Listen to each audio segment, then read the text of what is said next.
Welcome to our discussion this evening. We're talking about what's going on in Kapedo. Your thoughts are welcome on Twitter at KTN Kenya. Please use the hashtag #TheOtherKenya. And you can also engage with us on SMS. The number is 22155. So just what is going on there. Our panel tonight, we've tried to make it as broad as we possibly can. Simi Werunga, who joins us tonight. George Morara, who's the Vice Chair of the National Commission on Human Rights. And Mary Kanyaman. Thank you all for joining us. Let's start with you, George. What is this about? Is it simply about a boundary issue? Because now you even get the idea of saying where Kapedo is a little difficult, and it seems to be a bit of a touchy issue. Is this about boundaries? Yvonne, I think this is really not only limited to disputes about boundary issues, really. We have a team on the ground. We have an office in Kitale, and from the research that we've been doing in this area from 2005 up to now, what seems to be coming out clearly is that there is what some people have referred to as the commerce of conflict. And in the commerce of conflict, this commerce of conflict is driven by politicians. It is driven by prominent members of the respective communities living in that region, and it's also driven by some officials in government. So I don't think this is anything to do with a boundary dispute. Neither is it anything to do with the so-called traditional cattle rustling. Cattle rustling has now become a commercial enterprise. Absolutely, absolutely. Tell us about your report, because you traced the genesis or the root cause of this as far back as 2005. Did the government know this, and should they have done more to prevent this situation from escalating to the point it has today? The government knew about this. The government knows what's happening there. Because again, every time we've gone out there and generated these reports, we don't keep them to ourselves. We share them with government, of course with the expectation that action will be taken. So 2005 is the last time that there was a major military operation there. There was one in 1976, 79, 84, and 2005. And each time,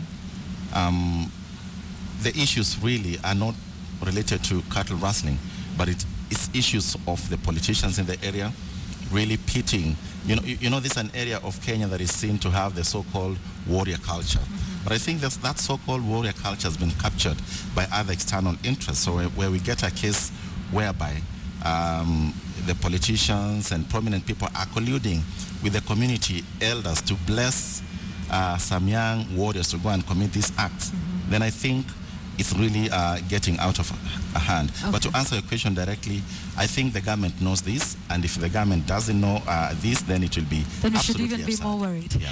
Okay, all right. From that research that the National Commission on Human Rights has done, dating this as far back as 2005, and has talked about the other operations. Mary, you have a first-hand account. You were born and brought up in Kapedo. In fact, when we talked earlier, you mentioned that your relatives are still in Kapedo. Tell us from your perspective what your thoughts are on what's been happening. Okay, it's actually sad what is happening in Kapedo, and I concur that the government knows exactly what is going on in those areas. Not only in Kapedo alone, the government knows exactly what is happening along the Suguta Valley. Mm-hmm. There is nothing to do with cattle rustling anymore. Which cattle were the 21 officers driving? None. And which cattle are on the roads? Because every time now and then the Marich road is blocked.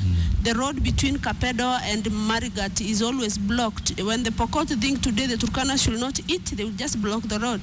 Are those cattle or are those goats? The cars passing from Nakuru to Kapedo, they are always shot at. Doesn't matter even if it is Red Cross. Now the humanitarian aid cannot get to Kapedo. It has taken a new turn, a new twist, and if we can take it backwards, this issue of cattle rustling or what do we call? You know, we are baptizing something called cattle rustling. That is armed robbery, yes, with the violence, which should be dealt with under the law. If we date back to the 1960s, before independence, Turkanas were not neighbors to the Pokot. Turkanas were neighbors to a tribe called Ngichapeleng, today what is called the Marakwet. And the Pokots will later come in the 60s from a place called Upe in Uganda. And the people from that place called Upe in Uganda are called Suk. And hence the 1967 Karsuk migration. Kapedo, those people who settled first in Kapedo are well known. We have, the Turkanas like naming their people after places. We have a place called Ekuru, Edoketa Aukot. That is named after the father of the lawyer, Ekuru Aukot. Okay. And there is a place called Agulea Tioko. Okay. Agulea Tioko is a place named after the family of Tioko. And then we have the Asura Kanyaman. That means it is a family belonging to the Kanyaman family. Okay. All right. Let's bring you back to now what is going on now. You say it is not cattle rustling. What is the problem? What is fueling the violence? I will summarize it into three. One is poverty. Number two is illiteracy. Number three is politics. And let me tell you, Okwara, these three things work in tandem. Poverty and illiteracy cannot work alone without politics. The politicians, let's take for example, I am a politician in West Pokot. You stand up and tell the Pokots, elect me as your governor, and the moment I am in office, I will make sure I extend your boundaries to Ngamia 1. The electorate will give you votes with Mary, that. Mary, is that hypothetical, or are you speaking about something that actually happened? It is hypothetical. Okay, all right, and just then, to understand. Yes, and then when you tell that to a community which is largely illiterate, they will believe, from here to Ngamia 1, then they will elect you. All right, so politicians fueling that. Just very quickly, I want to talk about this boundary issue. Kapedo and where it lies. How important is the issue of the boundary? Does it matter whether Kapedo is in Baringo or Turkana? If so, why? It matters a lot. One, those of us who are born in Kapedo have never reported anything to Baringo. That's number one. Number two, our ancestors will not allow us. They have died, yes, but they will never forgive us if we let Kapedo fall under Baringo. Why? Because that is our history. We can't just allow it. And again, how? We have never had any boundary issues with the Pokots. And again, so why is it coming up now? You're saying the ancestors would not forgive you. Would it matter where it is? It is, it matters because the boundaries of 1964, we have no knowledge that it has ever been reviewed. So the issue of boundaries, I don't think should be but we've a point recently of gone discussion. into the counties. And of course now, we're not talking about what happened in 1963, we're talking about the coming into place of county governments. What difference would it make? Just from an understanding, because there's a lot of our viewers who are not familiar and for whom would wonder what difference it would make if Kapedo is in one county or the other. Okay, let me tell you the strategy that the Pokot used to capture land. What they do is they, let's take for example the siege of Loya Pat. What they do is they plan, they attack, they displace, they settle, they rename a place, and then they put up administrative units parallel to the ones that the Turkanas have. Is that what's happened in Kapedo? That is what they want to do in Kapedo. Do you know it's this only that it has come to the limelight because of the killing of the police, but already they have surrounded Kapedo with an aim of attack. You know where they killed the police officers is just between Kapedo and Lomelo, which means they had cut Kapedo and then brought Kapedo to the side of Baringo, then Lomelo remained to the side of Turkana. Okay. I'd like George, before we get into the security operation with Simeon in just a moment. George, do you have anything to say about the issue of the boundaries? What Mary is saying is actually what is coming from the ground in terms of, it seems, in this conflict, really, most fingers, not all fingers, are pointing to what the Pokot community is doing in that region. Because the Tugen and the Ilchamus feel like they're under siege from the Pokot. The Turukanas feel they're like under siege from the Pokot. And again, Mary called it hypothetical, but the information we're getting from the ground is indeed there are some politicians who give that assurance to their community that if they get elected, then they'll quote-unquote annex. They're behaving like small little Johnny-come-lately emperors and territory acquirers in this area, and engaging in some strange kind of politics of expansion to really move their boundaries. It's being driven by resource issues, both the new minerals that have been found in the area, but then more importantly, issues of access to pasture and all that, but then really securing bigger areas for a particular community. And in this case, most fingers are pointed to the Pokot community as being the aggressors in the conflict. Okay, and in terms of investigation and getting to the bottom of this, this is where the police would come in. But let's talk about that particular incident that now, fueled this whole interest in what's happening in Kapedo. And indeed, we had reports of the police officers radioing for help and waiting for it for 30 hours before it came. Simi, what do you have to say to that, especially in regards to the fact that, remember, in June, the president widened the scope of the Inspector General. I mean, he has personnel and resources available to him from KWS, from the National Forest Service, from the NYS. What do you make of the fact that they waited 30 hours to die? You know, this is a long story, and I think I want to remind the leadership of the National Police Service Commission and the Inspector General. Kenyans have been patient for a very long time. When people start getting hyper on this recent one, it's not because Kenyans do not understand what has been taking place. Police officers have been killed in numerous occasions. Police officers have been left to suffer on many occasions. And this is a post that was created by the Constitution so that we can have harmony and working together of the two police units. Recently, the president gave him wide powers to utilize any other resource in the country apart from the military. But you see, even the military, there's a constitutional mandate for the military to work with the police to assist officers when they are overwhelmed.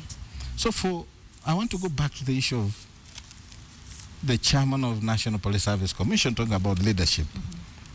The difference between the leadership in disciplined services and leadership in management is that in disciplined services, the leader and the commander leads from the front.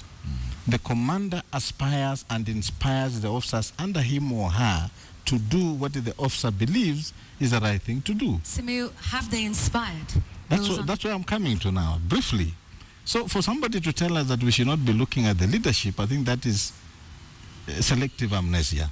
Because you must understand why people are talking about the leadership, because disciplined forces look at the commander and the leader.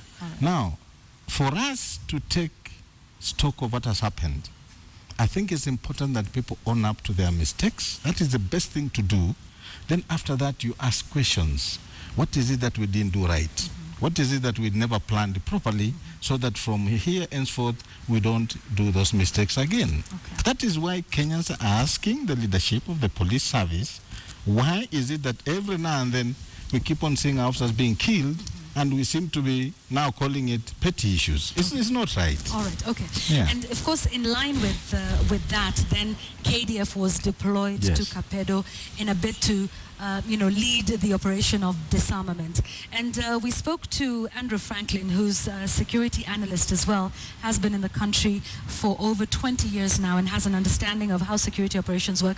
We posed the question to him, asked him about whether he thinks KDF is the solution to quelling the violence and disarming the people in Kapedo. Listen to this.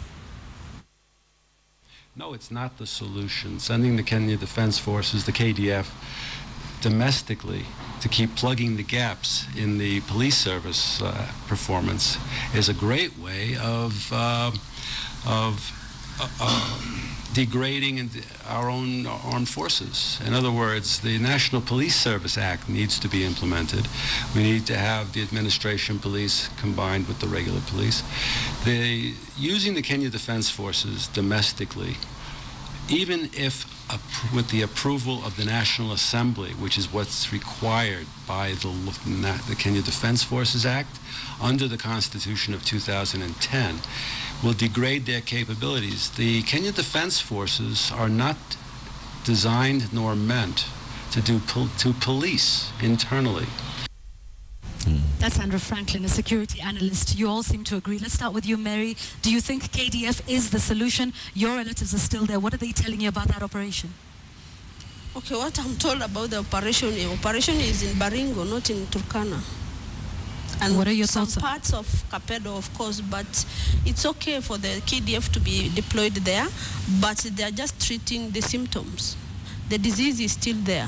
Okay. The disease is still the poverty, the illiteracy, the politics, the lack of infrastructure, inequitable distribution of resources. That is the problem. That is, as long as this has not been solved, we can send as much as all the KDFs in this country, and then they will come back, just as you have been told, that the operation will be done. It was done in 1975, in 84. It will be done now, and it will be done again and again until we solve the problem. Okay, and we'll come to what those possible solutions are from you, Mary, in just a moment. George, your thoughts on KDF involvement? We've taken, as a commission, actually, we took exception with the deployment of KDF without parliamentary approval, and for which we got a lot of beating from the public. Again, in a state whereby people feel so helpless and it's like we are all under threat, it becomes fairly easy then to invoke extra legal measures to tackle what is perceived to be endemic insecurity.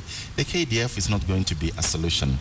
So far, even actually before they went in, if you look at the figures and statistics that were coming to us between 2005 and 2012, already that short period of time, over 12,000 people have been displaced. And again, because that is the other Kenyans you said, we never see these ones at the correct IDPs. They don't fit the profile. Right. Then number two, over 18,000 livestock has actually been confiscated and taken by the different actors in the conflict. So at the end of the day, really, the KDF goes in and we are seeing slowly a repeat of what happened in Mount Elgon. It cannot be a scorched earth policy approach to policing in that region. Very quickly, what I think can work in the region is what, although there was some bit of justifying the killing of the officers, there were the elders told the president. Yes. The elders called, we saw them on TV. Right. They were able to reach some people who returned the guns. Why can't we use the same elders to get these people? Because they were able to get them on the phone. Right, and indeed, Ian Wafula mentioned that in his piece. The elders were saying that the KDF was not the one responsible for the guns that were returned, but rather the elders. Samir, let's have you weigh in. Do you agree with Andrew Franklin on the deployment of KDF not being a solution? Okay, one, I don't agree with him in totality, because a country, the leadership, political leadership, has a responsibility to ensure that people are safe and secure. Now, if the policing agency that has been given that mandate does not have the capacity to deliver that to the people, then any democracy in the world has allowed the military as a secondary role. And I speak from experience because I was trained also to participate in policing internally. Right. So we go through that training. But yes, the only bit I agree with him is that every time we use the military, we don't degrade, but we actually remove the the fear, the fact that they are our last stopper. Because the moment you start using your last stopper, then who else do you have to go and make sure Kenyans respect the law? Okay. So on that aspect, I think this is my view.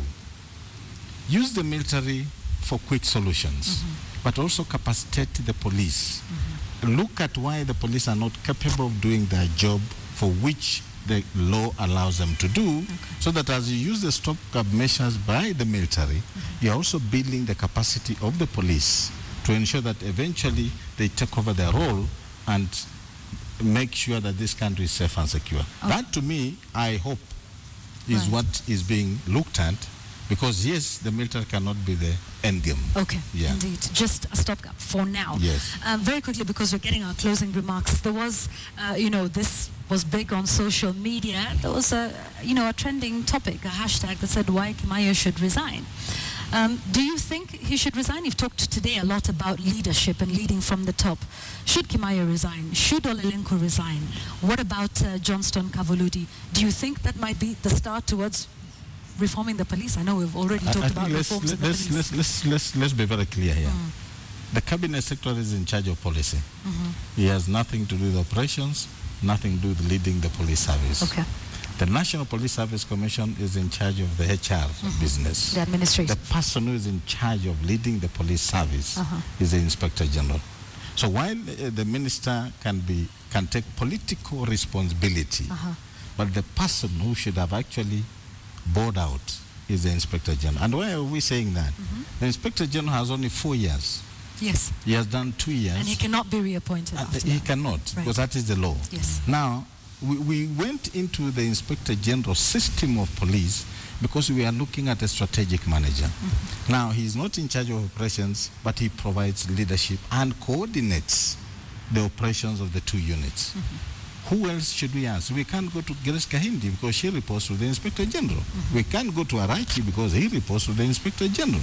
So the person, and I want to say this very clearly, we have nothing personal about Mr. David Kimayo. We have the problem with the Inspector General. Okay. And that one must be very clear because that is the person we have issues with. And if we were in his position, some of us will actually have bowed out and said, probably I took what I was not able to chew. Okay, Yeah. all right.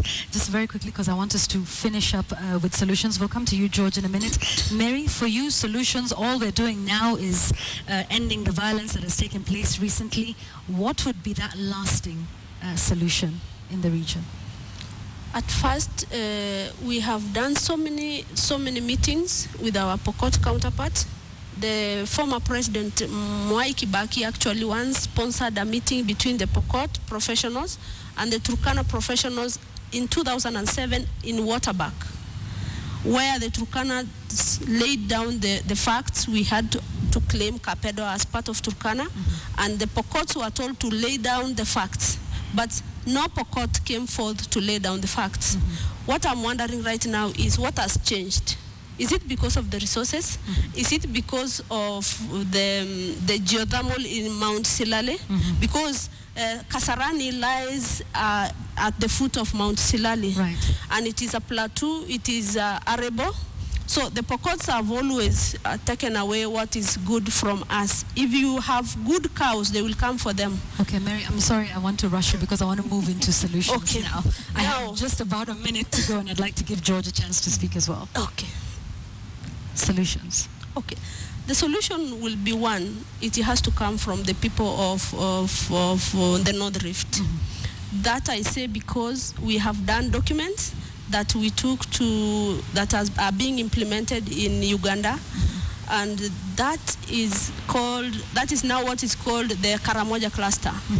And that cluster we take responsibility from the village leadership. Village leadership normally will contain the elders, the administration, and the representation of the provincial, by that time the county, now the county government. And because this document has worked in Uganda, why not try to implement it also in Kenya? Okay, so a working solution. George, I want to give you 30 seconds, quite literally, to finish. Very quickly, I can't let this go without saying what the Inspector General of Police said, that we should be mourning the police and all this. Right. We've mourned as a country. Yes. As a commission, we've mourned.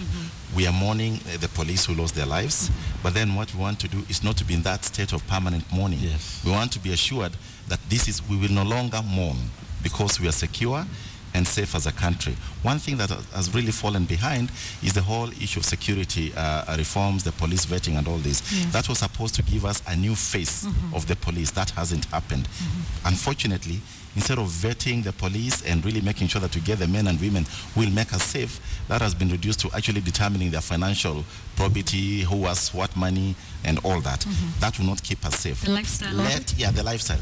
And then let the information that we provide be acted upon. Right. The people who have been identified as the aggressors should be arrested. Chapter 14 of the Constitution sets out very elaborate structures on how, as a country, we are going to remain safe. So unless we invoke that, and unless we act on the information that is being provided by the intelligence and by the other actors like the Commission, then we're not going to be safe. Okay, indeed. Thank you very much all for your insights. We cannot exhaustively discuss this, to its conclusion. Obviously, we would need much, much more time, probably even a day or so of talking non-stop.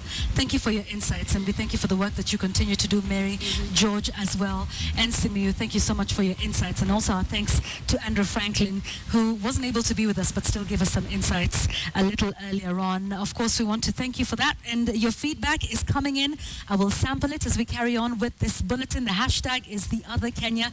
Keep it coming on SMS as well, 22155. We'll see you after the short break.